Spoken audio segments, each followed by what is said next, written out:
I think it's really important to distinguish between misinformation and disinformation. And so misinformation, that is information that is inaccurate, regardless of whether or not there's the intent to mislead.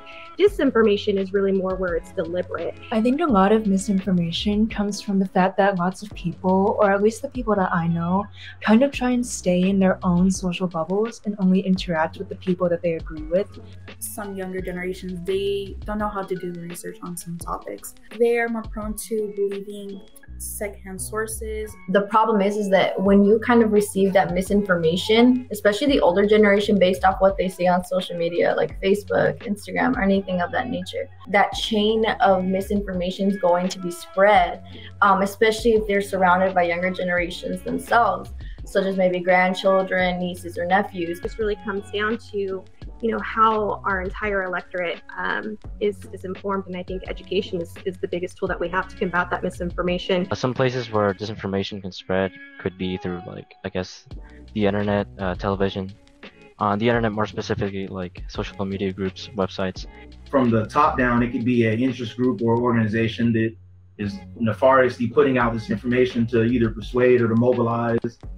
Or you could have just a troll, The disinformation can come from anywhere. We need to figure out how to solve this issue, and some things that the developers are already doing is creating labels that go over the posts, and it's labeled as misinformation or there's something not trustworthy within this content. There's progress being made, but I feel that there could be more that's being done.